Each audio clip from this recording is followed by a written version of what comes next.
The crack of glass bottles colliding echoed through the forward operating base canteen, mixing with the hoarse laughter of men fresh off a midnight patrol. Staff Sergeant Logan Pierce leaned back in his chair, his eyes scanning the room before settling on a corner table where a small woman sat alone with coffee and a laptop. "Hey," Logan said loudly, his voice carrying across half the room. "Who authorized bringing the new translator out here? She looks like she'd snap if someone sneezed too hard." Laughter erupted. Specialist Cyrus Brennan leaned forward, eyes glinting with mischief. "I told Captain Rhodes already. This is a combat zone, not a corporate office. But no, they keep sending us paper pushers." Iris Calloway didn't look up. Her fingers typed slowly on the keyboard, her left shoulder angled slightly forward, a position no one in the room recognized as the automatic stance of someone trained to monitor multiple targets simultaneously. "Bet she's never even held a weapon," another voice laughed. "Probably thinks we need someone to write PowerPoint reports." Logan stood, walking toward Iris's table with an exaggerated swagger. "Hey, sweetheart, you know where you are. This isn't exactly—" "I know where I am, Staff Sergeant." Iris's voice was quiet but clear, without a tremor. She still didn't look up. In 20 minutes, everything would be completely different. But right now, Logan just laughed and returned to his squad, unaware that the slight woman had just counted the exact number of weapons in the room, identified every exit point, and recognized 3 potential threats that none of them had noticed. The operations center smelled of diesel fuel and stale coffee when Lieutenant Sapphire Winters introduced Iris to the assembled team 3 hours later. "This is our new linguist," Sapphire said, the subtle mockery in her tone unmistakable. "Fresh credentials, top of her class in Pashto and Dari. Let's see how theory translates to reality." Captain Garnet Rhodes looked up from the tactical map spread across the table. "Mitchell," he said, deliberately using the wrong name. "Tell me about the southern dialect variations in Helmand Province." "Calloway, sir," Iris corrected softly. "The southern variants incorporate more Persian loan words, particularly in agricultural and water management terminology. The phonetic shifts follow predictable patterns based on—" "Theory versus reality are very different things," Rhodes interrupted, his expression dismissive. "You'll learn that fast out here." The briefing room fell into uncomfortable silence. Logan and his SEAL team occupied the back row, their whispered conversation clearly audible. "Great! Now we're babysitting civilians," one muttered. Iris took a seat in the corner, her posture unremarkable to everyone except Sergeant First Class Aiden Davis, a veteran whose weathered face revealed nothing as he watched her settle with the economical movements of someone trained to minimize their presence. Cyrus spread a tactical map across the table, his challenge obvious. "Calloway, read these coordinates for me." Iris glanced at the map for less than 3 seconds. 34.27 north, 69.81 east. Approximately 12 kilometers northwest of this position. Elevation 3,200 meters. "Lucky guess," Cyrus said, though his eyes narrowed slightly. "Before we continue with what happened next, if you're feeling that same frustration, watching someone get underestimated like this, smash that like button right now. This story is about to take a turn that'll make you want to share it with everyone who's ever been doubted. And don't forget to subscribe and hit the notification bell, because we've got more stories of people who proved everyone wrong in the most spectacular ways. Trust me, you won't want to miss what happens when Iris finally shows them who she really is." The day dragged forward with pointed exclusions and casual dismissals. During the weapons cache inspection, Iris walked past an M4 carbine resting on a workbench. Her hand moved almost imperceptibly, fingers brushing the safety mechanism in a fraction of a second, too fast for most to notice. But Corpsman Theo Santos caught the practiced efficiency of that touch. His eyebrows rose slightly, though he said nothing. Dinner in the mess hall brought another small confrontation. Private First Class Clover Reed, one of the few women on base, deliberately chose the seat beside Iris. "Don't let them get to you," she whispered. "I won't," Iris replied with a slight smile that didn't reach her eyes. Evening patrol preparation found Logan distributing assignments with military precision. When he reached Iris, his tone shifted to something between command and condescension. "You stay in the vehicle. Don't touch anything. Don't get in the way." "Understood, Staff Sergeant," Iris said simply. As the team checked their gear, Iris's gaze swept across Logan's tactical vest. The magazine pocket on his right side sat empty, a dangerous oversight he hadn't noticed. She opened her mouth, then closed it. They wouldn't believe her anyway. Commander Arthur Hayes entered the operations room just as final preparations concluded. His eyes found Iris, skepticism written clearly across his weathered features. "You sure you're ready for field work, Miss Calloway?" "Yes, sir." "Your file is remarkably thin," Hayes continued, almost suspiciously so. Iris met his gaze steadily. "Sometimes the most important things aren't written down, Commander." Chief Warrant Officer Kaimana Park appeared at Iris's elbow as Hayes departed. "I've seen your file," he murmured. "It's thin. Too thin for someone they'd send out here." His dark eyes held questions he didn't voice. Iris simply nodded, offering no explanation. Night fell over the forward operating base like a heavy curtain. Iris stood alone at the perimeter, staring out at the mountains silhouetted against the darkening sky. Her hand rose unconsciously to her collarbone, fingers touching the space where dog tags should hang but didn't. The absence felt like missing teeth, something her body remembered even when her mind tried to forget.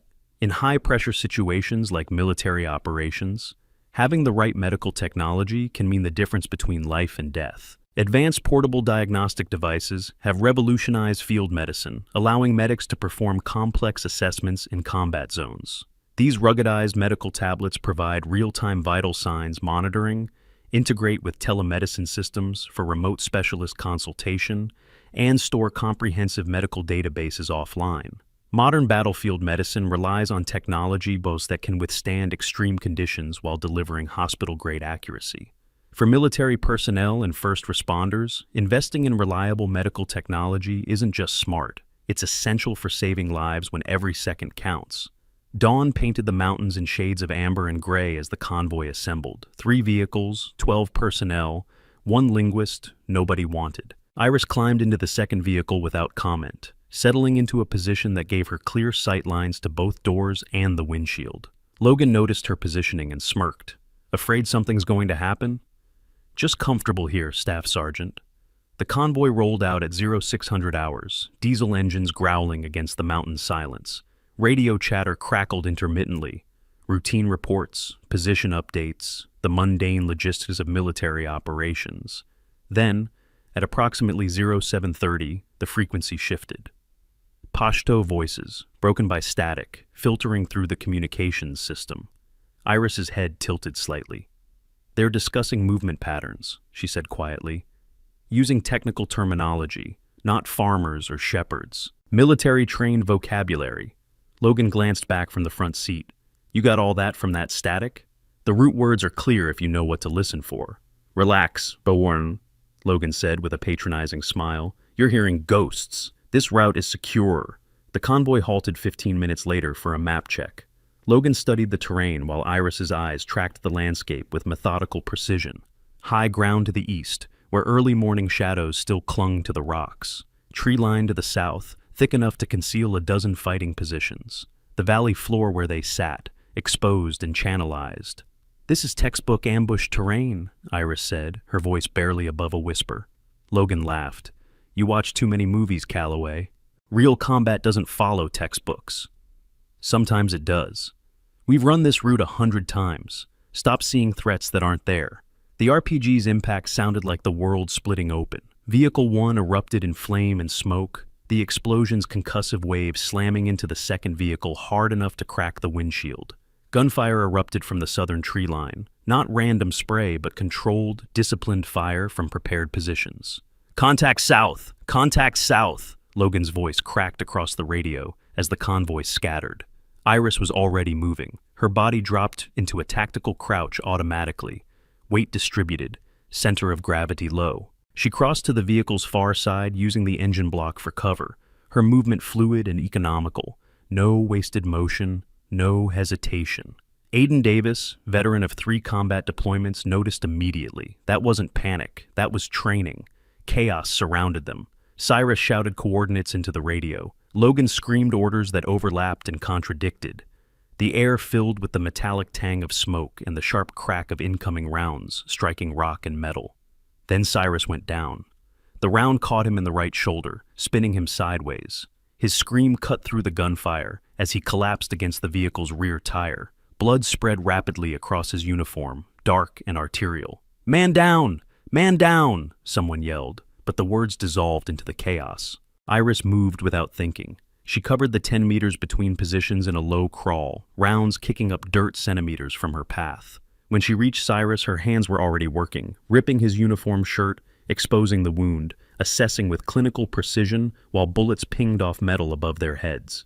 "Hold still," she commanded, her voice suddenly carrying authority that made Cyrus stop thrashing.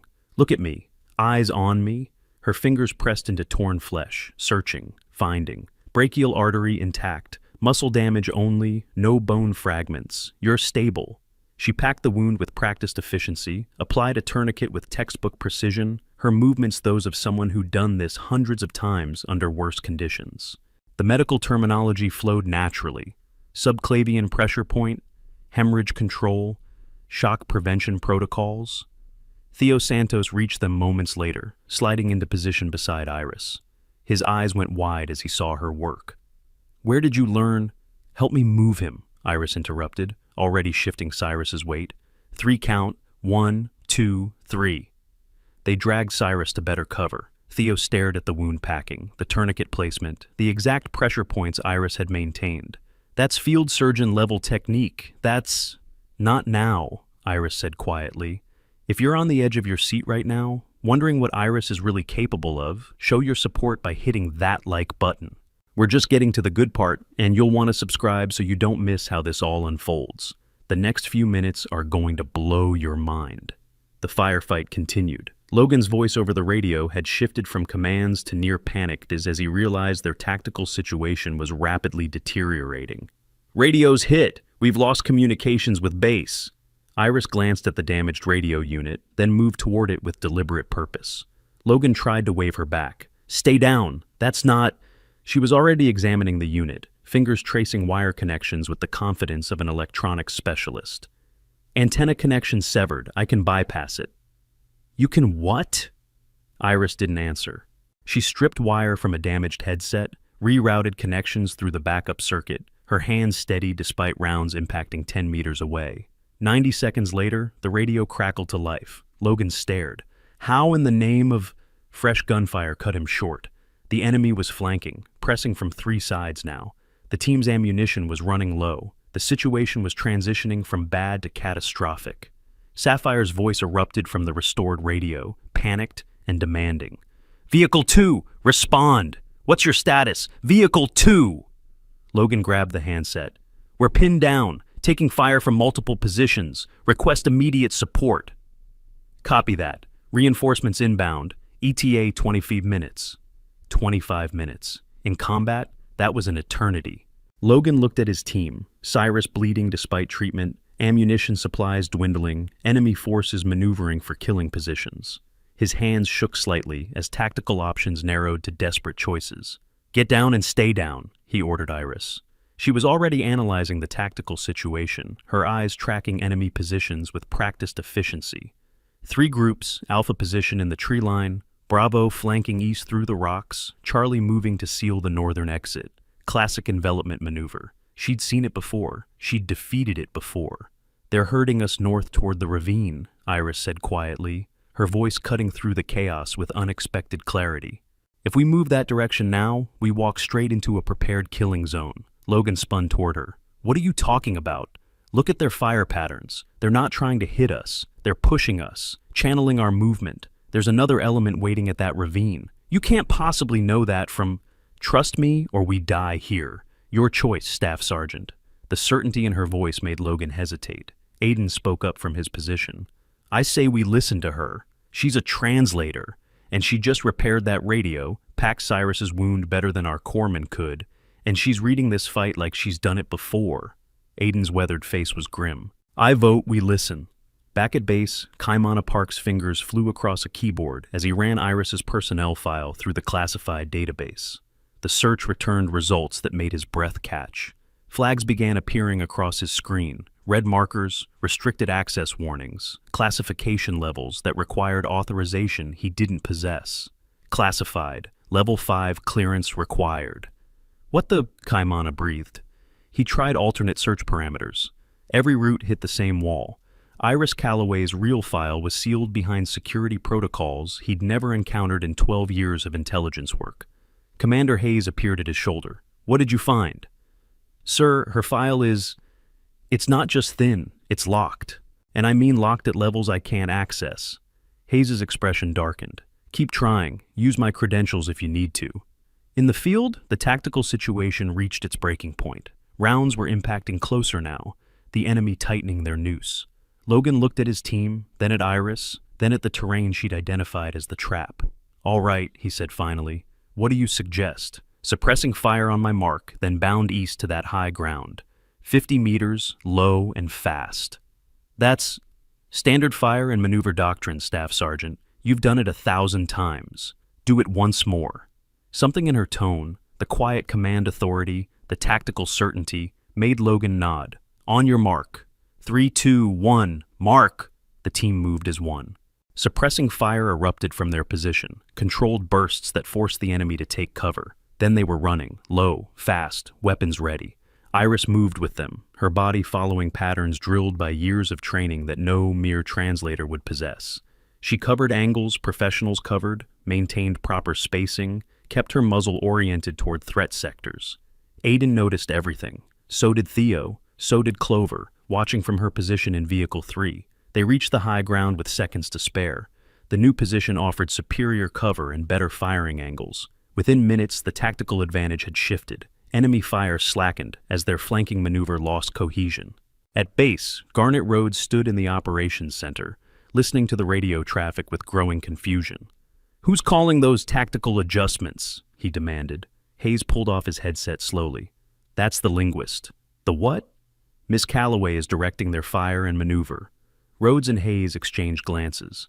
The same question hung between them, unspoken but unmistakable. Who the hell is she? Logan's voice came through clearly over the radio. "This is working. Whatever she's doing, it's working." Iris called another adjustment. "Shift fire left. Suppress that tree line. They'll try to regroup there." The team executed. Enemy forces, caught in exactly the position Iris predicted, broke contact and withdrew. The firefight didn't end. It never ends cleanly, but the immediate crisis had passed. During the brief lull, Logan crawled to where Iris maintained overwatch. "You're not just a linguist. Right now, does it matter?" "Yeah, it matters." "Where did you learn to—" Fresh gunfire interrupted them. The enemy wasn't done. They'd regrouped, brought up reinforcements. This wasn't a random patrol ambush anymore. This was a coordinated assault. Military service comes with unique financial challenges and opportunities that require specialized planning. Veterans and active duty personnel have access to exclusive investment programs, including tax-advantaged retirement accounts and special insurance policies designed for high-risk professions. Smart financial planning during service years can set you up for long-term security, especially when considering deployment pay, combat zone tax exclusions, and VA benefits. Whether you're building an emergency fund, investing for retirement, or protecting your family with life insurance tailored to military needs, working with advisors who understand military compensation structures makes all the difference. Your service deserves financial strategies as strategic as your missions. The situation deteriorated rapidly.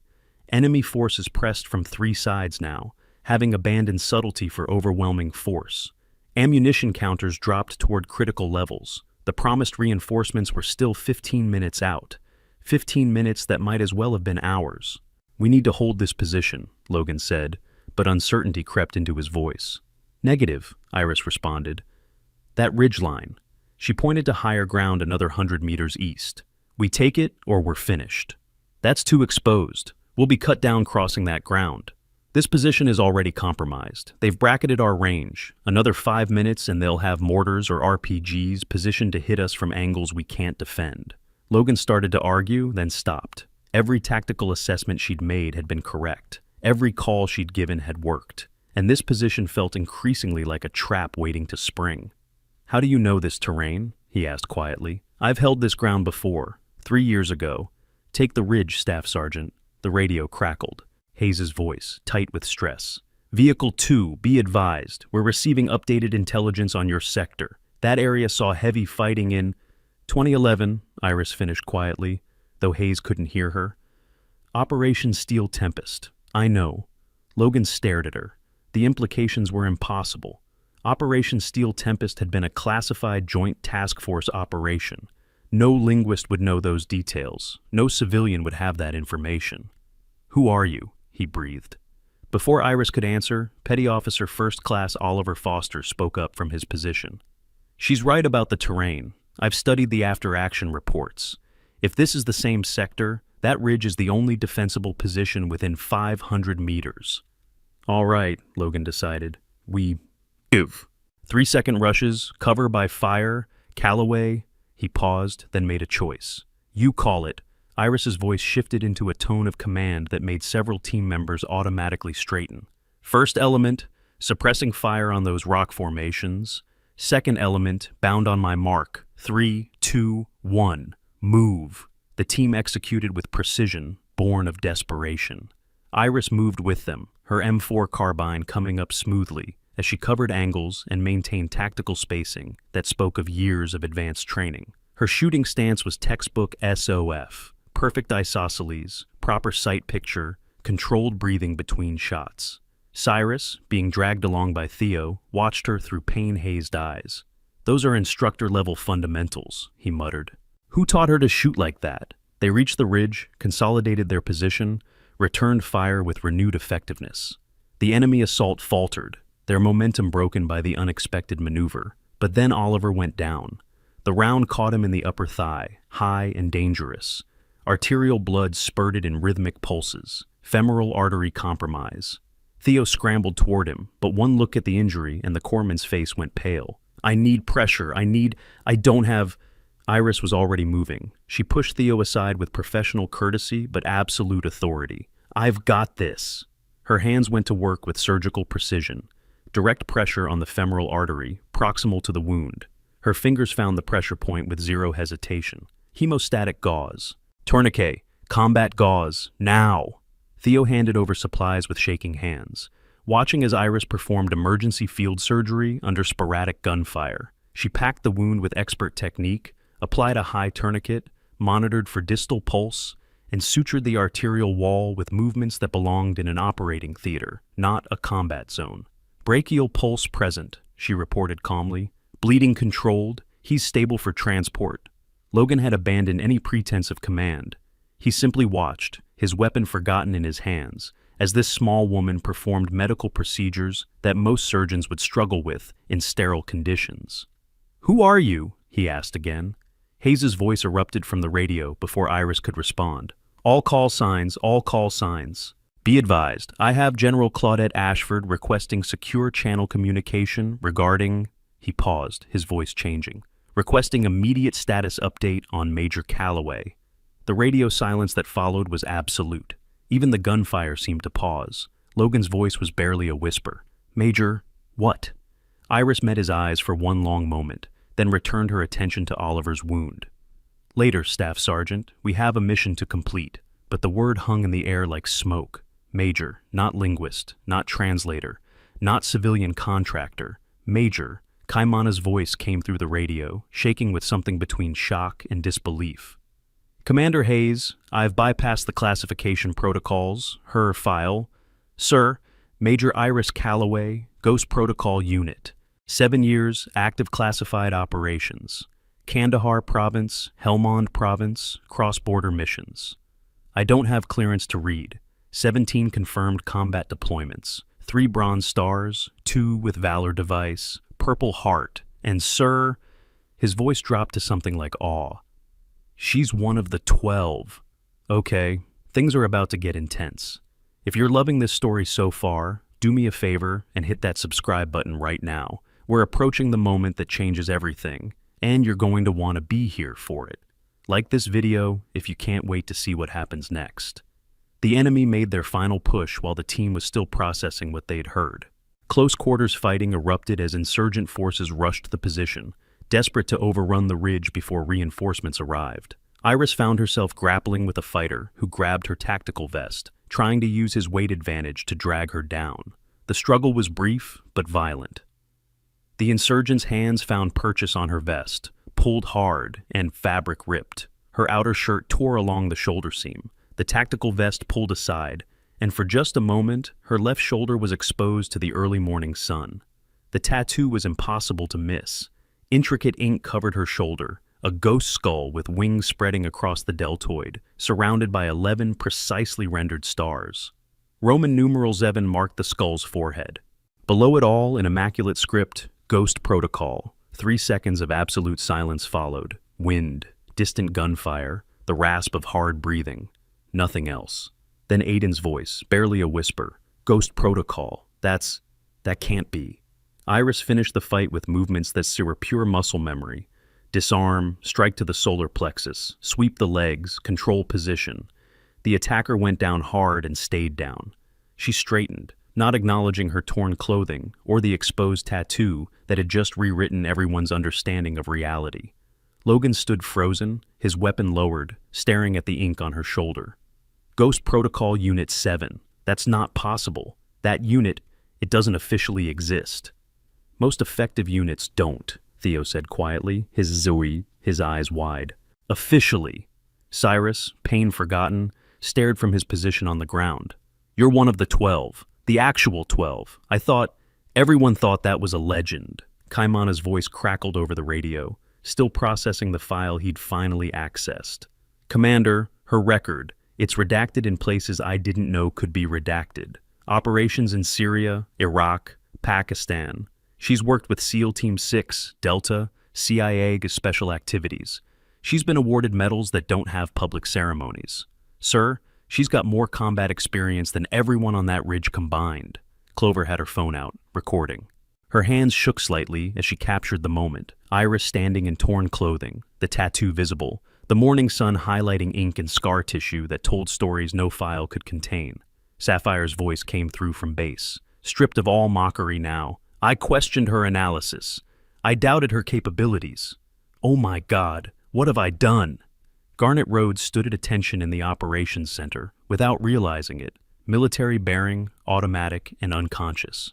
That unit, those operators are legendary. If she's Ghost Protocol, Hayes stepped forward, his expression transformed. Major Calloway, this is Commander Arthur Hayes. General Ashford is requesting direct communication on encrypted Channel 7. Iris pulled her vest back into position, covering the tattoo with practiced movements.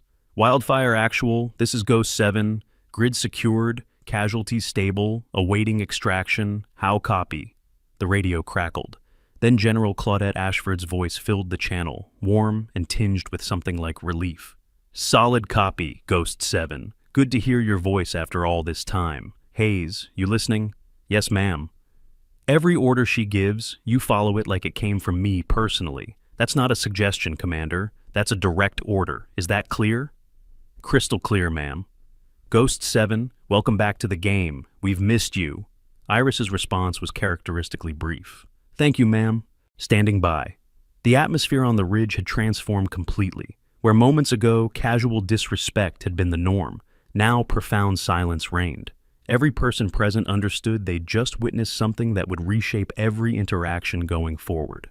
The helicopter arrived 12 minutes later, rotors beating the air into submission as it descended. The pilot looked through the windscreen, caught sight of Iris, and rendered a crisp salute that she returned with equal precision. As the team loaded casualties, Logan tried to approach. Major, I need to... Later, Staff Sergeant, Iris interrupted gently but firmly. The role reversal was complete and absolute. Theo knelt beside Oliver, examining the suture work that had saved the young SEAL's life. This technique, he breathed. This is microsurgery level. Where did you learn this? Iris didn't answer. She simply looked out the helicopter's open door as the forward operating base grew larger in the distance. Aiden settled into the seat beside her, his weathered face thoughtful. Helmand Province, 2011. Operation Steel Tempest. He paused, watching her reaction. That was you, wasn't it? Iris didn't confirm or deny, but her silence was answer enough. Clover approached hesitantly, phone footage still fresh in her memory. Ma'am, the tattoo, the 11 stars, are those? Iris nodded once, a small movement heavy with meaning. 11 stars, 11 teammates who hadn't come home, 11 reasons why she'd walked away from Ghost Protocol 3 years ago. The helicopter touched down at the forward operating base to find a full squad assembled and standing at attention.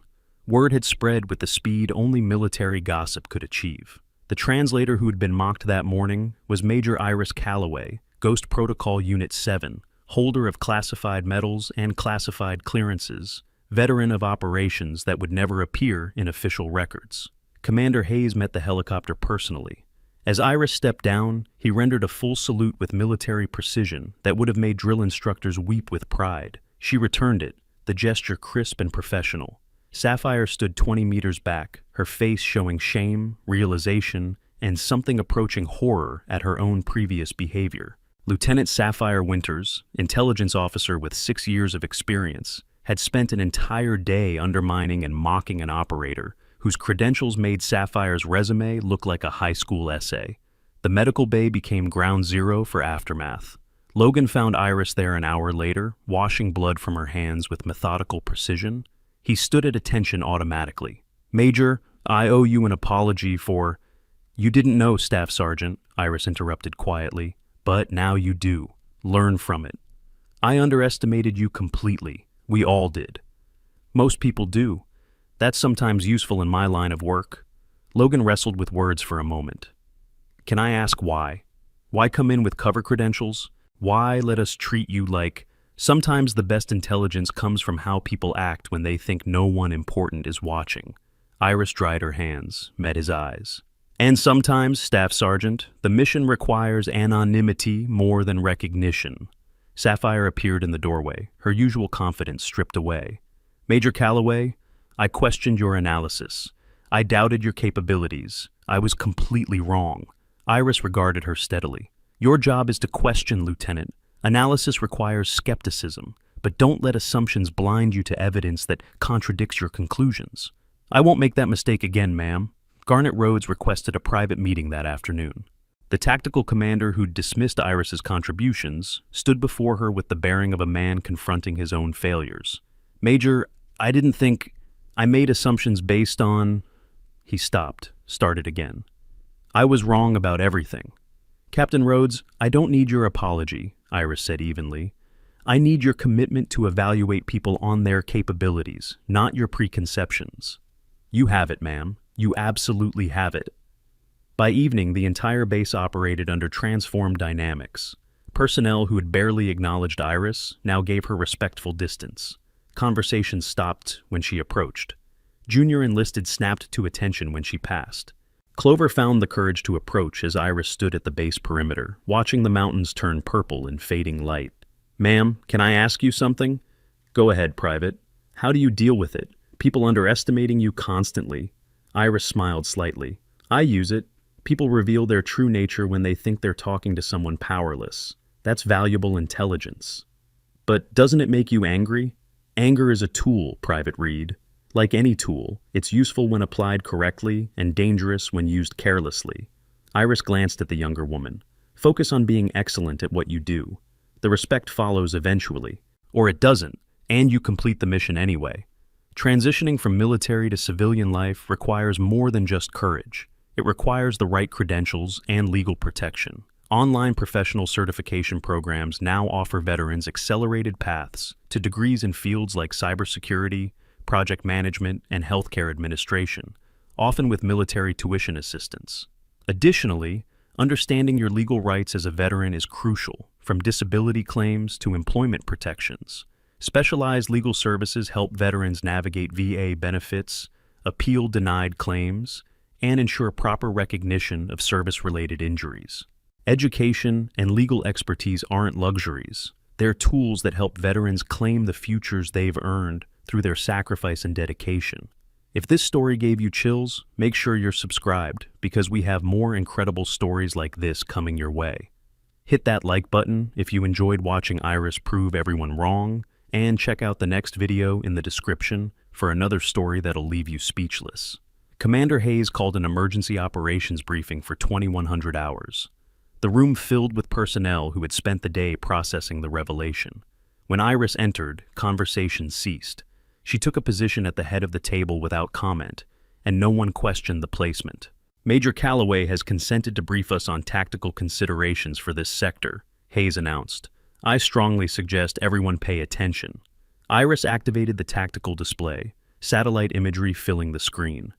This morning's ambush wasn't random. The coordination level, the tactical sophistication, the specific targeting of communications equipment, These indicate planning and intelligence that exceeds local insurgent capabilities. She highlighted 3 locations on the map. These positions have been hit over the past 6 weeks. Different units, different patrol routes, but consistent patterns. Someone's testing our response protocols. Garnet leaned forward. What do you need, Major? A small team. People who can adapt quickly and think tactically. Aiden spoke without hesitation. I'm in. Others volunteered immediately. The team that had mocked Iris 12 hours ago now competed for the privilege of working under her command. Sapphire stood. Major, my analysis capabilities are at your disposal. I want to help correct my mistakes. Iris nodded acceptance. Meet here at 0600 tomorrow. Bring your tactical gear and leave your assumptions at the door. The briefing continued for 90 minutes. Iris laid out a mission profile that demonstrated intimate knowledge of the terrain, enemy tactics, and local intelligence networks. Her presentation was precise, professional, and undeniably expert. As the room emptied, Logan approached one final time. Major, you could have told me who you were from the start. Saved everyone a lot of trouble. Would you have believed me, Staff Sergeant? Or would you have assumed I was lying to inflate my importance? Iris's expression held no judgment, only assessment. Sometimes people need to see it to believe it. Sometimes the lesson is more valuable than the shortcut. Logan considered this, then nodded slowly. Understood, ma'am. For what it's worth, I'm glad you're here. So am I, Staff Sergeant. Get some rest. Tomorrow's going to be challenging. Theo found Iris in the medical bay later, checking on Oliver and Cyrus. Both men were stable, their injuries serious but survivable thanks to her intervention. The work you did out there, Theo said quietly. That level of skill, you saved Oliver's life, Major. He wanted me to tell you he's requesting to meet you properly when he's mobile. Tell him I'll visit tomorrow, Iris replied. And Corpsman Santos, your stabilization work was excellent. Don't discount your own skills. Thank you, ma'am, but I've been a corpsman for 8 years, and I've never seen anyone work like you did under fire. You learn fast when lives depend on it. Evening deepened toward night. Iris stood alone on the base perimeter, the same spot where she'd stood 24 hours earlier when she was just a translator nobody respected. Kaimana approached carefully, tablet in hand. Major, I found something in the database. Someone accessed your real file 2 weeks before you arrived. The access was unauthorized, covered with false credentials. Iris turned slowly. Inside job? Or something worse? The intrusion was sophisticated. This wasn't casual curiosity. Someone wanted to know who you really are before you got here. Show me everything you found. They moved to the operations center, where Kaimana pulled up security logs, data trails, and digital footprints that painted a disturbing picture. The breach had been methodical, targeted, and extremely skillful. Colonel Bradley Thornton passed through the operations center during their analysis, his expression unreadable as he observed their work. When he noticed Iris watching him, he nodded politely and continued on his way. But something about his timing felt calculated. Hayes entered carrying a leather folder stamped with classification markings. Major Calloway, as requested by General Ashford and confirmed by Central Command, you're hereby granted temporary tactical command authority for all operations related to your primary mission. The official orders. He handed her the folder. Whatever you came here to do, you now have full support. Iris accepted the orders without ceremony. Thank you, Commander. I'll brief you on specifics tomorrow. One question, Major. What exactly is your primary mission here? Finding out who's really coordinating these attacks, and dealing with them permanently. The night watch changed at midnight. Iris walked the perimeter one final time, her mind processing tactical considerations, threat assessments, and the uncomfortable reality that someone had known she was coming. The ambush that morning might not have been a random patrol contact. It might have been a message. She stopped at the memorial wall, where photographs of fallen service members created a solemn gallery. From her pocket, she produced a challenge coin, Ghost Protocol insignia, one of only 12 ever minted. She placed it carefully at the base of the wall, a small tribute to teammates who'd carried similar coins into battles they hadn't survived. 11 stars on her shoulder, 11 friends who'd believed in her, trusted her, and died beside her during operations that would never be declassified. Each star represented not just a life lost, but a promise made, to honor their sacrifice by being worthy of survival. The tactical team she had assembled gathered briefly before dispersal for the night. Different energy animated them now, unified, focused, respectful. They had spent a day learning that capabilities don't announce themselves, that strength sometimes wears unexpected faces, and that underestimating someone based on appearance or position is a tactical error with potentially fatal consequences. Garnet Rhodes approached Iris as the group dissolved into the darkness. He extended his hand formally. "Major, I'll never underestimate anyone again based on assumptions. You've taught me something crucial." "Good. That's how we all improve, Captain." Clover lingered after the others departed, clearly wrestling with something. "Ma'am, can I ask what the 11 stars represent?" Iris was quiet for a moment. "My team, the original Ghost Protocol unit, 12 operators total, 11 didn't come home. I'm sorry, ma'am." "Don't be sorry, Private. Honor them by being excellent at what you do. That's the only memorial that matters." As Clover walked away, Iris allowed herself a moment of solitude, staring at mountains that held secrets in their shadows. Somewhere out there, Atlas was watching. The target she'd supposedly eliminated 7 years ago, the operation that had scattered Ghost Protocol and sent her into covert retirement, all of it was unfinished business. And tomorrow, the hunt would begin again. Iris's quarters were sparse: a cot, a footlocker, a small desk with the laptop that had witnessed her first day of mockery. She sat in darkness, the screen's glow illuminating classified files that told stories most people would never know existed. Ghost Protocol unit operations from 7 years ago scrolled past her eyes, each mission report a memory she'd tried to bury. Helmand Province, August 12, 2011. Operation Steel Tempest. The mission that had started as routine intelligence gathering and ended with 11 body bags and 1 survivor who'd been too stubborn or too cursed to die with her team. Her fingers traced the screen unconsciously, stopping on a face she'd tried to forget. Atlas. Real name redacted even in classified documents.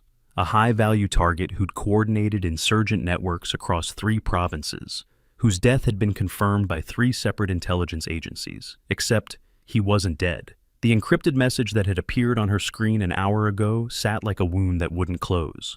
Ghost 7, Protocol Amber active. Atlas knows you're there. Protocol Amber, emergency activation code that meant one thing. A Ghost Protocol operator was compromised and in immediate danger, but Ghost Protocol didn't exist anymore. The unit had been officially disbanded 7 years ago after Steel Tempest went catastrophically wrong. A second message had followed minutes later. "He never forgot you." The ambush was a message. The ambush that morning hadn't been random. It had been surgical, calculated, designed to test response times and capabilities. Someone had been watching, assessing, learning, and that someone knew exactly who Iris Calloway really was. She opened another file, hands trembling slightly, a weakness she allowed herself only in solitude. Photographs of her old team materialized on screen. 12 faces, 12 specialists, 12 people who'd trusted her tactical calls during the operation that killed them. Staff Sergeant Michael Torres, explosive ordnance specialist, died defusing an IED that wasn't where intelligence said it would be. Captain Jennifer Park, communications expert, killed when her position was overrun during exfiltration. Lieutenant Commander David Richardson, team leader, died covering their retreat with his body literally shielding Iris from rounds that should have killed her instead. 11 names, 11 faces, 11 stars tattooed permanently into her skin so she'd never forget the cost of survival. The third message had appeared just before midnight. "One of your 12 is still alive. Find them before Atlas does." Iris stared at that line until her vision blurred. One still alive, but she'd been at the funerals. She'd watched 11 caskets lowered into graves at Arlington National Cemetery. She'd stood at attention while rifles fired salutes and flags were folded with geometric precision. Unless someone had faked their death, unless Ghost Protocol had gone deeper underground than even she knew. A soft knock interrupted her thoughts. She closed the laptop instantly, muscle memory taking over. "Enter." Kaimana stepped inside, tablet glowing in the darkness. "Major, sorry to disturb you, but I found something you need to see immediately." She gestured to the chair beside her desk. He sat, fingers already swiping through data on his screen. "The unauthorized access to your file 2 weeks ago, I traced it backward through 3 proxy servers and 2 encrypted relays. The original query came from inside this base. Which terminal? That's the problem. It was routed through Colonel Thornton's personal access credentials." Iris absorbed this carefully. Thornton's been base commander here for 18 months. If he wanted to know who I was, he could have asked General Ashford directly. Exactly. Which means either he's compromised, or someone borrowed his credentials without permission. Or he's been watching me specifically, waiting for me to arrive. Iris turned the laptop toward Kaimana, showing him the encrypted messages. Protocol Amber means Ghost Protocol has been activated. But Ghost Protocol was disbanded 7 years ago. Officially, we don't exist. Kaimana read the messages, his expression darkening with each line. Major, if someone inside this base is working with this Atlas character, and they know you're here investigating them, then I'm not just hunting, I'm also prey. They sat in silence for a moment, the weight of tactical complications multiplying. Finally, Kaimana spoke. What do you need from me? Complete communications monitoring. Every call, every email, every database query from Thornton's access credentials. And do it quietly. If he's clean, I don't want him knowing we suspected him. If he's not clean, I need him to think he's safe until I'm ready to move. Understood. What about the team you're assembling tomorrow? I'll brief them on need-to-know basis. Right now, they need to know we're tracking insurgent networks. They don't need to know about Protocol Amber or Atlas until I understand what we're really facing. Kaimana stood to leave, then paused. Major, can I ask something personal? Go ahead. The 11 stars, your team from Steel Tempest. If one of them is still alive, how does that change things? Iris was quiet for several heartbeats. It means I've been mourning someone who might need rescue instead. It means I've been honoring a sacrifice that might have been a lie, and it means Atlas has leverage I didn't know existed. After Kaimana departed, Iris allowed herself 5 minutes of vulnerability. She opened the file on Operation Steel Tempest one more time, reading the after-action report that blamed inadequate intelligence and enemy tactical superiority for the disaster. The report mentioned nothing about the intelligence being intentionally falsified, nothing about the exfiltration coordinates being leaked to enemy forces, nothing about Atlas having inside information that should have been impossible to obtain. She had suspected for 7 years that Steel Tempest had been betrayed from within. Now she had proof the betrayal was ongoing. Her hands found the dog tags she kept in her footlocker but never wore. 12 sets, recovered from 12 bodies, kept together because she couldn't bear to separate them, even in death. She ran her fingers over stamped metal, reading names by touch in the darkness. If one set of these tags belonged to someone still breathing, still fighting, still surviving somewhere, then Iris had work to do that went beyond simple tactical operations. She had a teammate to find. She had a betrayal to expose. And she had a target named Atlas who'd evaded justice for 7 years too long. Dawn arrived with the harsh beauty peculiar to Afghanistan. Mountains turned gold, air sharp enough to cut, silence that felt like anticipation. Iris stood at the assembly point at 0530, 30 minutes before the scheduled brief, running through tactical considerations and threat assessments. The team assembled precisely at 0600. Aiden arrived first, followed by Logan, then Sapphire, Clover, Theo, and 4 other personnel who had proven themselves reliable. 12 people total, an unconscious echo of the original Ghost Protocol unit that made Iris's chest tighten momentarily. Listen carefully, Iris began without preamble. This morning's ambush wasn't random. The tactical sophistication suggests coordination from someone with military training and inside knowledge of our patrol routes. We're going to find them, identify their network, and dismantle it completely. She activated the tactical display. Satellite imagery showed the ambush site and 3 other locations marked in red. Pattern analysis indicates these attacks are testing our response capabilities. Someone's gathering intelligence on how we fight, how we communicate, how we adapt under pressure. Logan studied the map intently. Major, if they're testing us, that means they're planning something bigger. Correct, Staff Sergeant, which is why we're going to give them false information to work with while we hunt for their actual command structure. Sapphire leaned forward. A deception operation? Feed them bad intelligence through channels they think are secure? Exactly, Lieutenant. You'll be running the intelligence side. I need complete communications analysis. Who talks to who, what patterns emerge, which local contacts might be compromised. The briefing continued for 90 minutes. Iris laid out a 3-phase operation: intelligence gathering, network mapping, and tactical dismantling. Each team member received specific assignments tailored to their capabilities. No one questioned her authority now. Yesterday's contempt had transformed into focused professionalism. As the team dispersed to begin preparations, Garnet approached with a tablet showing reconnaissance drone footage. "Major, this might be relevant. Drones spotted unusual activity in this sector yesterday afternoon, approximately 6 hours after your ambush." The footage showed a small compound in mountainous terrain, vehicles arriving and departing with suspicious regularity. "That's a pattern consistent with command and control operations," Iris observed. "Good catch, Captain. Add it to our target list." "There's more." Garnet zoomed in on one vehicle. "This transport matches descriptions from an incident 3 months ago where local Afghan forces were ambushed and their weapons stolen. If the same group is involved, then they're well-armed, experienced, and connected enough to move stolen military equipment without detection." Iris studied the compound's defensive positions. "We'll need to approach carefully. Reconnaissance first, direct action only when we have complete intelligence." Hayes appeared as the operations center began its daily rhythm. "Major, General Ashford is on secure channel requesting update." Iris followed Hayes to the communications room, donning headphones as the encrypted connection established. Ashford's voice came through clearly, professional warmth mixed with evident concern. "Ghost 7, what's your assessment? Wildfire actual. Situation is more complex than initial intelligence indicated. I have reason to believe Atlas survived Steel Tempest and is currently active in this sector." Silence stretched across the encrypted channel. Finally, Ashford spoke, her voice carefully controlled.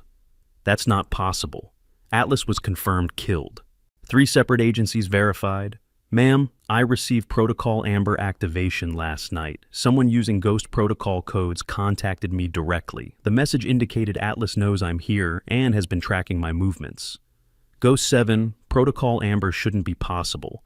Ghost Protocol was disbanded. The codes were deactivated 7 years ago. Then someone reactivated them, ma'am. And someone inside this base accessed my classified file 2 weeks before I arrived using unauthorized credentials." Another pause. "Do you have suspects?" "Working on it, ma'am. I need authorization to conduct internal investigation parallel to the insurgent network operation." "Authorized." "Ghost 7, if Atlas really is alive, this changes everything. The operations he coordinated resulted in 200-plus coalition casualties over 4 years. If he's rebuilding networks, I understand, ma'am. I'll find him." "Iris," Ashford's voice shifted, dropping military formality for personal concern. "If one of your team is still alive, if the Protocol Amber message is legitimate, I know what it means, ma'am. You can't do this alone. You need support. With respect, General, I've been alone for 7 years. I'm comfortable with it. That's not the same as it being healthy or smart. Hayes is solid. Trust him. Build a real team this time, not just operators following orders." After the call ended, Iris remained in the communications room, processing implications. If Atlas had survived, he'd spent 7 years rebuilding networks and recruiting assets. If a Ghost Protocol operator had also survived, they'd spent 7 years either in hiding or in captivity. Either scenario presented tactical complications that went far beyond simple counterinsurgency operations. Hayes entered quietly. "Major, I don't know the full story about Ghost Protocol or this Atlas character, but I know when someone is carrying weight that's too heavy for one person. Whatever you need, you have full support." "Thank you, Commander. Right now I need complete personnel files for everyone who has had base access in the past 6 months, including Colonel Thornton." Hayes' expression flickered. Surprise, concern, understanding. "You think someone here is compromised? I think someone here accessed my classified file without authorization. Until I know who and why, everyone's a potential threat. I'll have the files in your hands within 2 hours." The morning progressed with methodical efficiency. Iris reviewed personnel files while her team executed reconnaissance operations. Sapphire established communications monitoring on all external contact points. Kaimana tracked database access patterns. Aiden led a small team conducting ground surveillance on the compound identified in drone footage. By noon, patterns began emerging. 3 local contractors showed regular contact with external numbers that traced to known insurgent areas. 2 interpreters had accessed secure areas without proper authorization on 4 separate occasions. And Colonel Thornton's access credentials had been used to query classified databases 17 times in the past month, including twice during periods when Thornton was documented as being off base entirely. "Someone's using his credentials," Kaimana confirmed. The access times don't match his known locations. Either he's lending them out, or someone stole them. Or he's covering his tracks by creating alibis. Iris studied the data, mind working through possibilities. We need to watch him without him knowing. Can you set up monitoring without triggering security alerts? Already done. Any access using his credentials will flag to my terminal first before logging to security systems.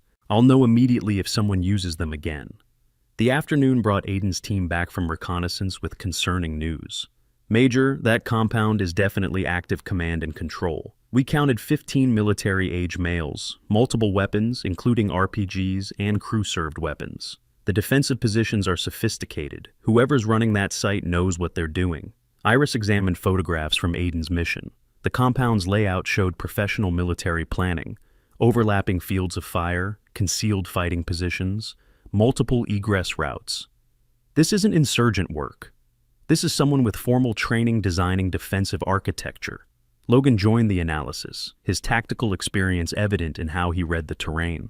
Major, if we hit this target, we need at least platoon strength. That's too much firepower for a small team. We're not hitting it yet, Staff Sergeant. First we watch, we learn, we identify who's really in charge. Then we make decisions about direct action. Clover approached hesitantly, tablet in hand. Ma'am, I've been analyzing social media and local communications like you asked. There's chatter about a new commander in the area, someone the insurgents call the Ghost Hunter. Iris's expression didn't change, but her hands stilled momentarily. The Ghost Hunter? Yes, ma'am. The context suggests someone specifically hunting Coalition Special Operations personnel. Several posts mention this person has killed ghosts before and will do it again. Ghost Hunter, Atlas's calling card. 7 years ago, he'd used that title while coordinating operations, specifically targeting Special Operations Forces. He'd been personally responsible for 3 SEAL Team ambushes, 2 Delta Force casualties, and the complete destruction of Ghost Protocol Unit. Good work, Private Reed. Keep monitoring. I want to know every time that phrase appears anywhere in intercepted communications. As evening approached, Iris gathered her core team, Hayes, Aiden, Logan, Sapphire, and Kaimana, for a classified briefing. The operations room was secured, swept for monitoring devices, locked down for sensitive discussions. What I'm about to tell you is classified at levels that require security clearances most of you don't officially possess, Iris began. But operational necessity overrides bureaucratic procedure. You need to understand what we're really facing. She activated the screen, pulling up files on Operation Steel Tempest. 7 years ago, I commanded a 12-person special operations unit called Ghost Protocol. Our mission was deep penetration intelligence gathering and high-value target elimination in denied territory. We were the people who went places no one else could go and did things no one else could do. Faces from her old team appeared on screen. Aiden leaned forward, recognition dawning. I've heard stories. Ghost Protocol was legendary. People said you were myths, propaganda to scare insurgents. We were very real. And 7 years ago, we walked into an operation that was compromised from the start. Intelligence was falsified. Exfiltration coordinates were leaked to enemy forces. We were betrayed by someone inside Coalition command structure. Iris pulled up a photograph. A man in his 40s, scarred face, eyes that held predatory intelligence. This is Atlas, real name unknown. He coordinated the ambush that killed my team. 3 intelligence agencies confirmed his death in the aftermath of Steel Tempest. Except he's not dead. He's here, he's active, and he's been tracking my movements since before I arrived at this base. Silence filled the room. Finally, Hayes spoke. Major, if what you're saying is true, this isn't just counterinsurgency operations. This is counterintelligence against someone who's already beaten you once. Correct, Commander. And there's more. Iris displayed the Protocol Amber message. Last night I received this encrypted communication using codes that should be impossible. Ghost Protocol was disbanded. Our operational codes were deactivated, but someone is using them to tell me 2 things. Atlas knows I'm here, and one of my supposedly dead teammates might still be alive. Logan's tactical mind worked through implications. If one of your team survived and Atlas knows about them, he's got leverage. He can use them to draw you into another trap. Or they've been his prisoner for 7 years, and this is finally an opportunity for rescue, Aiden countered. Either way, Major, you can't face this alone. Sapphire studied the personnel files Iris had compiled. You think someone on this base is working with Atlas? I know someone accessed my classified files using unauthorized credentials. I know the ambush yesterday was too sophisticated to be random. And I know that compound you found is being run by someone with formal military training. Iris met each person's eyes in turn. Until we identify who's compromised, everyone is suspect, including people in this room. The statement hung heavy. Kaimana broke the tension. With respect, Major, if you suspected any of us, you wouldn't be briefing us. You're trusting us with classified information that could get you court-martialed just for disclosure. That's a tactical decision. It is. I'm betting that I can read people well enough to know who's trustworthy. If I'm wrong, I'll deal with consequences. But if I'm right, we have a chance to stop Atlas permanently and possibly rescue a teammate who's been surviving alone for 7 years. Hayes straightened his shoulders, decision made. What do you need from us, Major? Complete loyalty, absolute discretion, and willingness to operate in gray areas that regulations don't explicitly permit.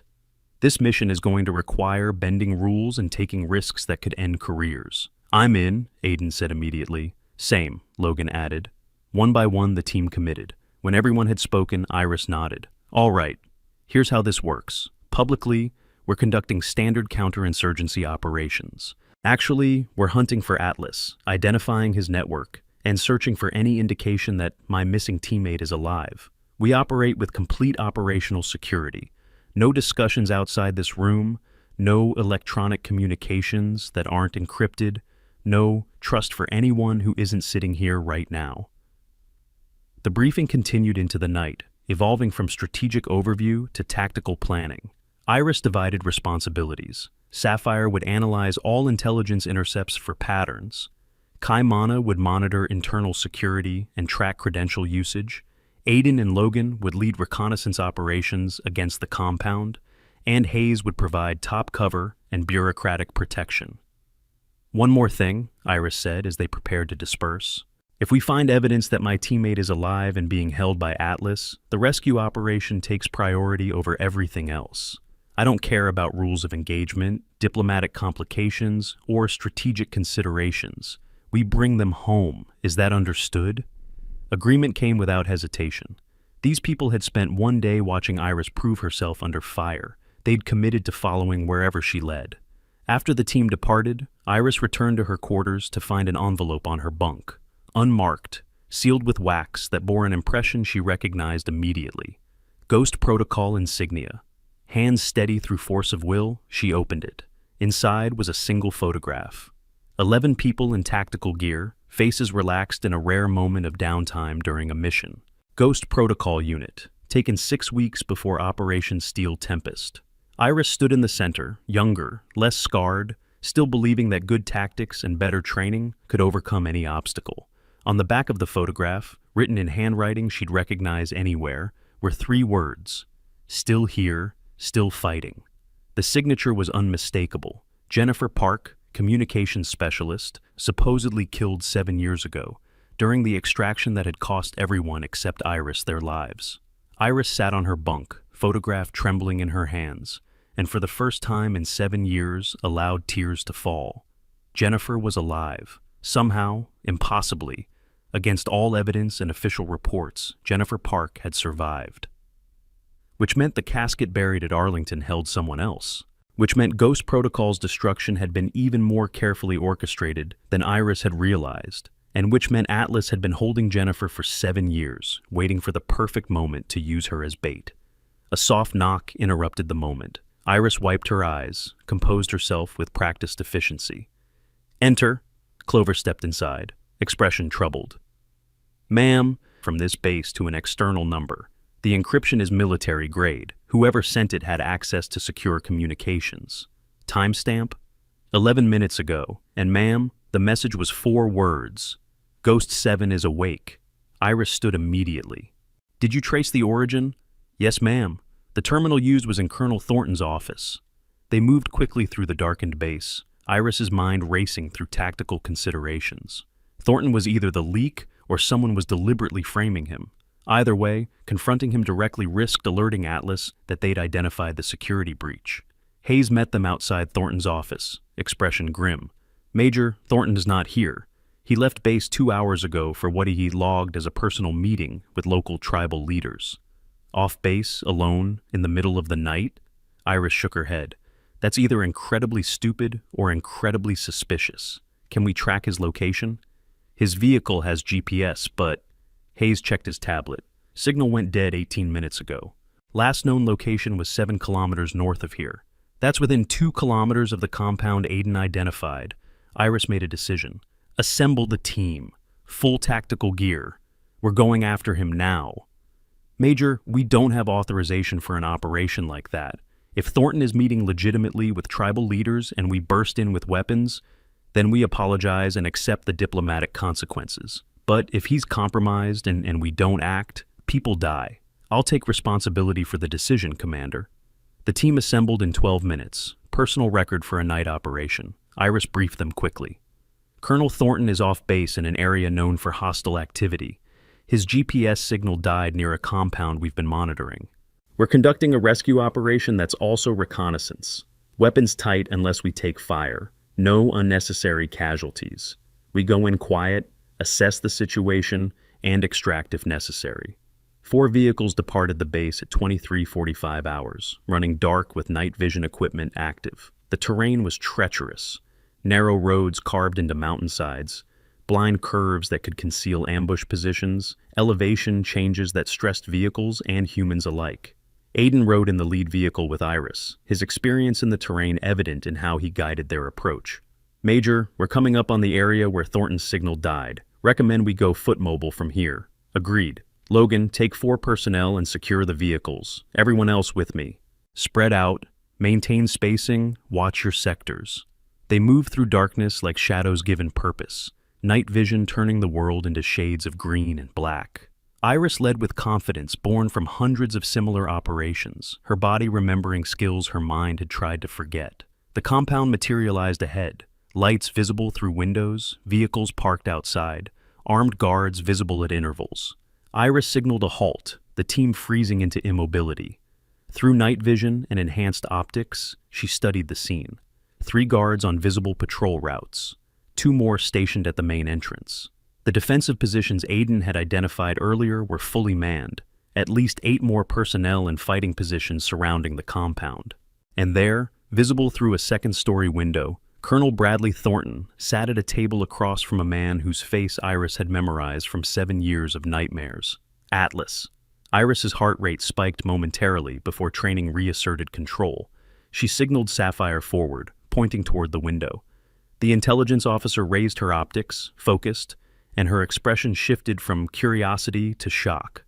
"That's Thornton," Sapphire whispered. "And the other man is Atlas," Iris confirmed quietly. "The target we've been hunting, and our base commander is having a friendly conversation with him." The implications cascaded through the team's understanding. Thornton wasn't compromised, he was actively collaborating. The security breaches weren't accidents. They were deliberate information sharing, and Atlas had inside access to coalition operations at the command level. Iris activated her radio, speaking in barely audible tones. "Hayes, this is Ghost 7. We have visual confirmation of Colonel Thornton meeting with hostile forces. This is not a kidnapping. This is voluntary cooperation." Hayes' voice came back tight with controlled fury. "Understood, Ghost 7. What's your call? We need eyes and ears inside that building. I need to know what they're discussing, what information Thornton's sharing, and whether he has intelligence on my missing teammate. Major, if you're detected, you'll be outnumbered 15 to 1. Then we'll need to not get detected, Commander." Iris selected 3 personnel, Aiden for his stalking skills, Theo for his medical expertise if things went wrong, and surprisingly, Clover for her small size and ability to move through confined spaces. "We're going closer. Everyone else holds this position and provides overwatch. If shooting starts, suppressing fire, and immediate withdrawal. No heroics." The approach took 27 minutes, slow, methodical, professional movement through terrain that offered minimal cover. They reached the compound's outer wall, pressing against stone that still held the day's heat. Inside, voices filtered through windows. Thornton's voice, clearly recognizable. "She arrived exactly as you predicted. The ambush worked perfectly. Her skills were on full display within hours." Atlas's response carried accent markers, educated somewhere in Europe, native Pashto speaker with multilingual fluency. Ghost 7 always was predictable. Show her a tactical problem, and she can't resist solving it. She exposed herself beautifully. The team trusts her now. She's assembling an operational unit for counterinsurgency work. Excellent. Let her build the team, let her develop the relationships, let her start feeling safe. Then we'll take them all at once. Thornton's voice held hesitation. You promised me Jennifer Park would be released if I cooperated. When do I get proof she's alive? When Ghost 7 is captured and helpless, then you can have your reunion with the woman you've been protecting all these years. Iris's breath caught. Thornton had been protecting Jennifer? The base commander was compromised not through ideology or money, but through emotional leverage over someone he cared about. Atlas continued. 7 years I've held that woman. 7 years of breaking and rebuilding her into exactly what I needed. Bait that Ghost 7 couldn't resist. And you, Colonel, you've been my eyes and ears inside Coalition command structure. Together, we're going to destroy what remains of Ghost Protocol permanently. And then Jennifer goes free. Of course, Atlas said, lying smoothly. I'm a man of my word. Iris signaled retreat. They'd heard enough. The team withdrew with the same careful precision that had brought them in, reaching their vehicles without detection. Back at base an hour later, the core team assembled in the operations center. Iris laid out everything they had observed. Thornton is compromised through emotional leverage. Atlas has been holding Jennifer Park prisoner for 7 years. Thornton believes cooperation will secure her release. Hayes shook his head slowly. This goes beyond security breach. This is treason at the command level. If Thornton's been sharing intelligence for 7 years, every operation in this sector has been compromised, Logan finished. Every casualty, every failed mission, Thornton's responsible. Not entirely, Iris corrected. He's being manipulated through someone he loves. That doesn't excuse his choices, but it explains them. Sapphire pulled up files on her tablet. If we arrest Thornton now, Atlas will know immediately. He'll disappear, take Jennifer with him, and we lose any chance of rescue or capture. Agreed, Iris said. We need to let Thornton continue operating normally while we prepare to hit that compound and extract Jennifer. Atlas is expecting me to eventually figure out she's alive and come for her. We use that expectation against him. How? Aiden asked. Iris smiled without humor. We give him exactly what he wants. Me walking into his trap. Except this time, I'll be the one setting the real trap. The next 72 hours blurred into intense preparation. Iris developed operational plans with layers of deception and contingency. The team trained on urban assault tactics, hostage rescue procedures, and immediate action drills for when things inevitably went wrong. Publicly, they maintained the appearance of routine counterinsurgency operations. Iris held briefings that Thornton attended, carefully feeding him information designed to reinforce Atlas's expectations. She discussed tactical approaches to the compound that were obviously flawed. She expressed concern about insufficient intelligence. She demonstrated exactly the tactical predictability Atlas expected. Meanwhile, the real plan developed in classified sessions. Hayes secured additional assets, drone support, quick reaction, force backup, medical evacuation, standby. Sapphire analyzed every piece of intelligence on the compound's defenses.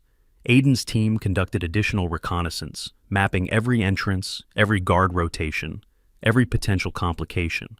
On the third night, Iris sent a message through these channels she knew Thornton monitored. Planning assault on suspected insurgent compound, moving in 48 hours. Thornton took the bait. Within 6 hours, Kaimana's monitoring detected an encrypted message leaving the base. Ghost 7 is coming, be ready. He did exactly what you expected, Hayes observed. People usually do, Iris replied. Thornton thinks he's protecting Jennifer. Atlas thinks he's about to capture me. We're the only ones who know this is a rescue operation with a secondary objective of capturing or killing Atlas. The night before the operation, Iris visited Oliver in the medical bay. The SEAL was recovering well, his leg healing thanks to her field surgery.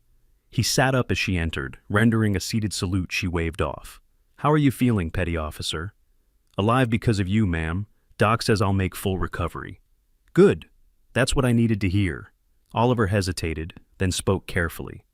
Ma'am, Scuttlebutt says you're going after something big tomorrow. Something personal. Operational security prevents me from confirming or denying that, Petty Officer. Understood, ma'am. Just wanted you to know, whatever you're doing, whoever you're bringing home, we're all behind you. Every person on this base who watched you work that day, we trust you completely. Iris nodded, throat tight. Thank you. That means more than you know. She made similar visits to Cyrus and other team members, ensuring everyone understood their roles and accepted the risks. This wasn't a standard military operation with regulations and oversight. This was Ghost Protocol methodology. Fast, aggressive, operating in gray areas where official authorization didn't reach. 0300 hours. The assault force assembled in darkness, 18 operators, full tactical gear, weapons loaded and safety protocols engaged. Iris addressed them one final time. We're rescuing one of my teammates who's been held prisoner for 7 years. We're also confronting the person who killed the rest of my unit. This is personal, but I need everyone thinking tactically. Emotions get people killed. We go in fast, we extract our target, we neutralize hostile forces, and we get out. Questions? Rules of engagement? Logan asked. Anyone pointing a weapon at you is hostile. Anyone between us and Jennifer Park is an obstacle to remove. Minimum necessary force, but don't hesitate if hesitation gets you killed. The convoy rolled out at 0330. Darkness their ally and enemy simultaneously. They approached the compound from multiple directions, teams splitting to cover all egress routes. At 0415, Iris signaled the assault. Breaching charges detonated simultaneously on 3 entrances. The assault force flowed through openings like water finding cracks, weapons up, moving with practiced efficiency born from hundreds of hours of training. Iris led the primary element, heading straight for the second floor, where intelligence suggested Jennifer was being held. Resistance materialized immediately, armed guards who'd been alert and waiting. Gunfire erupted. The noise was deafening in confined spaces, muzzle flashes creating strobe light chaos. Iris moved through it like she'd never left this life, weapon tracking threats, trigger finger finding targets with mechanical precision. They reached the second floor. Iris kicked open the third door, weapon ready, and found Jennifer Park chained to a wall, emaciated, scarred, but unmistakably alive. Jen, Iris breathed. Jennifer looked up, eyes taking a moment to focus. When recognition hit, tears started flowing. Iris, you came. I knew you'd come. Always, Iris said, already working on the chains. Theo, get these off her.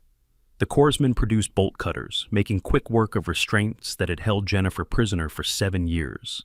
As the chains fell away, Jennifer collapsed into Iris's arms, body shaking with sobs. He's been waiting for you, Jennifer gasped. It's a trap. He knew you'd come. I know, that's why I'm here. Footsteps echoed in the hallway. Atlas's voice called out, confident and mocking. Go 7! Did you really think I wouldn't prepare for this? Did you truly believe I'd make it this easy? Iris settled Jennifer against the wall, nodding to Theo to protect her. Then she stepped into the hallway, weapon ready, finally facing the man who'd haunted 7 years of nightmares. Atlas stood 20 meters away, backlit by emergency lighting, weapon lowered but ready. You look older, he observed. Haunted. Good. You should be haunted. You killed my team. I removed obstacles. Ghost Protocol was interfering with my operations. You were all so confident, so skilled, so certain of your superiority. It was deeply satisfying watching you fail. Except I didn't die. No, you didn't. That was unfortunate. But I've spent 7 years correcting that mistake. And now you've walked exactly where I wanted you. Into a building I control, surrounded by forces loyal to me, with nowhere to run. You're wrong about that last part, Iris said calmly. I have 17 well-trained operators in this building with me. I have drone support overhead. I have quick reaction forces 5 minutes away. And I have something you never counted on. What's that? I learned from my mistakes. Iris triggered the remote detonator in her pocket. Shaped charges her team had placed during their reconnaissance missions 3 days ago detonated simultaneously throughout the compound. Not enough to destroy the building, but precisely calculated to collapse the defensive positions Atlas's forces occupied. Chaos erupted. Atlas's confident expression shattered as his tactical advantage disappeared. He raised his weapon, but Iris was faster, her round catching him center mass, body armor stopping the bullet, but the impact driving him backward. Her team materialized from their positions, securing the floor with overwhelming speed. Atlas tried to rise, but found 4 weapons pointed at his head. Game over. Iris said quietly.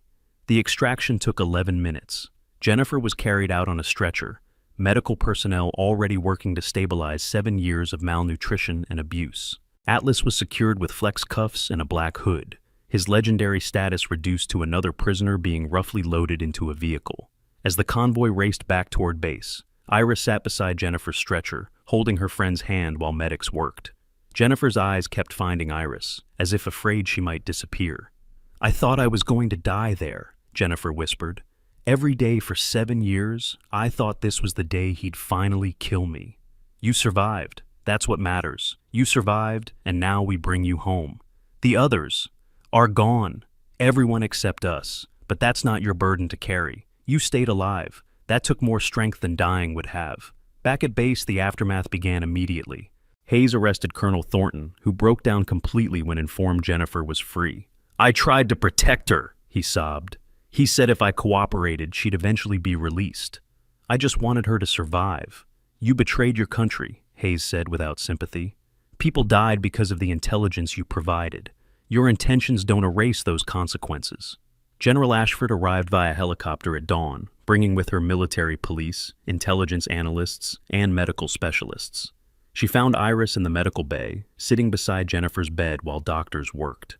"Major Calloway," Ashford said quietly.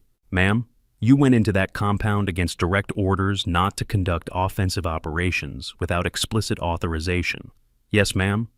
"You risked 18 personnel on a rescue operation that could have been a catastrophic failure." "Yes, ma'am." Ashford was quiet for a moment. "And you brought home one of our own who's been missing for 7 years. You captured the most wanted insurgent coordinator in theater. And you exposed a security breach at the command level that's been costing lives for years." "Yes, ma'am." "There are going to be consequences, Major. Court-martial, probably. Your actions violated regulations and command authority." "I understand, ma'am." Ashford's expression softened slightly.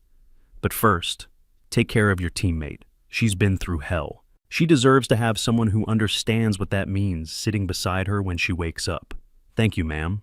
Jennifer woke 6 hours later, eyes opening to find Iris still sitting beside her bed. "Is this real?" she asked. "It's real. You're free, you're safe, and you're never going back to that place. Thornton, he tried to help. He thought he could negotiate for my release. I know. He made terrible choices for what he thought were good reasons. That's something he'll have to live with." Over the following days, Jennifer's story emerged in fragments. Atlas had kept her alive specifically as bait, believing eventually Iris would learn the truth and attempt rescue. He'd been right, but he had underestimated how Iris would approach the problem. "He was obsessed with you," Jennifer said during one conversation. "He studied Ghost Protocol's operations for years before Steel Tempest. He knew your tactics, your decision-making patterns, your weaknesses. He designed that ambush specifically to kill you and everyone else. But he failed to kill me, and that failure has been eating at him for 7 years, Iris observed. Obsession makes people predictable. I used his certainty against him. The military justice system ground forward with bureaucratic efficiency. Thornton faced court-martial for treason, his career and reputation destroyed. Atlas entered the intelligence interrogation system, providing information that would dismantle networks across 3 countries. And Iris Calloway faced her own reckoning. The hearing took place 3 weeks later at Boardroom Airfield. Iris stood in full dress uniform, decorations displayed, facing a panel of senior officers who would determine her fate. The charges were serious: conducting offensive operations without authorization, risking personnel on a personal mission, violating operational security protocols. The prosecution presented its case methodically, building an argument that Iris had let personal motivations override professional judgment. Then the defense began. Hayes testified about Iris's tactical brilliance during the ambush. Oliver spoke about the field surgery that saved his life. The entire team she'd assembled provided statements about her leadership, her skill, and her absolute commitment to bringing people home. Finally, General Ashford took the stand. "Major Calloway did what we trained special operations personnel to do," Ashford stated. "She identified a threat, developed a plan, executed with precision, and accomplished the mission with 0 friendly casualties. Yes, she violated regulations, but those regulations exist to prevent failures that she systematically avoided through superior planning and tactical excellence." General, the lead prosecutor interrupted, with respect, the regulations exist for everyone. No one is above military law. You're absolutely correct, Ashford agreed, which is why Major Calloway is standing here accepting responsibility for her actions instead of hiding behind technicalities. She knew there would be consequences. She accepted them because the mission, rescuing a prisoner and capturing a high-value target, was worth those consequences. The panel deliberated for 4 hours. When they returned, their verdict was measured but clear, guilty on technical violations, but with significant mitigating circumstances. Sentence, formal reprimand, and 6 months administrative duty. Iris accepted the verdict without reaction. She'd saved Jennifer, captured Atlas, and exposed a security breach. The formal reprimand was a small price. Outside the hearing room, her team waited. Not just the operators from Afghanistan, but personnel who'd traveled from across the theater to support her. When she emerged, they stood at attention. She returned their salutes, pride swelling at what they represented. "All right, people," she said. "Mission complete. Time to get back to work." 6 months later, Jennifer Parks stood at Arlington National Cemetery, no longer emaciated, scars fading, strength rebuilding. Beside her stood Iris, both women in dress uniforms, facing 11 headstones that marked the graves of fallen teammates. "They're not really here," Jennifer said quietly. "The casket they buried for me, it's empty now that I'm alive. I wonder how many of the others are the same." "The markers are real enough," Iris replied. "They represent sacrifice and service. That's what matters." They placed challenge coins at each grave, Ghost Protocol insignia, one of only 12 ever minted. 11 coins for 11 teammates, whether they lay beneath these stones or somewhere else entirely. "What now?" Jennifer asked. "Now? We honor them by living well, by being worthy of survival." "Is that what you've been doing for 7 years?" Iris smiled slightly. "I've been trying. It's harder than it sounds. Maybe we try together. 2 surviving ghosts, figuring out how to be human again." "I'd like that." They stood in silence for a long moment. 2 survivors among many graves, 2 women who'd endured what should have broken them and emerged still fighting. Finally, Iris spoke. "You know what the hardest part is? Not the guilt about surviving, not the nightmares about what happened. It's wondering if I made the right choices. If I could have done something different that would have brought everyone home." "You made the choices you could with the information you had," Jennifer said firmly. "Atlas designed a perfect trap. You survived through skill and luck. The rest of us survived or didn't based on factors beyond your control. Logically, I know that. Emotionally, you'll carry this forever. That's the price of command. That's what it means to be responsible for people's lives." Jennifer met her eyes. "But you also need to accept that you did something extraordinary. You brought me home 7 years later when everyone said I was dead. You proved that Ghost Protocol doesn't quit, doesn't surrender, doesn't leave people behind." Iris nodded slowly. "The General wants to reactivate Ghost Protocol. New team, new mission parameters, same core principles. She asked if I'd be willing to command. Are you? I don't know. Part of me wants to walk away, live quietly, forget this life exists. But another part, can't imagine doing anything else," Jennifer finished, "because this is who you are. This is what you're built for. What about you? Would you come back if Ghost Protocol were reactivated?" Jennifer laughed softly. "Ask me in 6 months when I've finished physical therapy and psychological recovery. Right now, I'm focusing on remembering what it feels like to be free." They left the cemetery as the sun set behind the Pentagon, 2 figures casting long shadows across immaculate graves. Behind them, 11 challenge coins gleamed in fading light, markers of sacrifice and symbols of missions that would never be fully declassified. 2 months later, Iris Calloway stood in a nondescript office in Northern Virginia, facing General Ashford across a desk covered in classified folders. "The authorization came through," Ashford said. "Ghost Protocol is officially reactivated. Different mission focus, counterterrorism, hostage rescue, high-risk intelligence operations. Same operational independence and clearance levels. And command? Yours, if you want it. 12-person team, hand-selected operators, operating budget that would make conventional units weep with envy." Ashford slid a folder across the desk.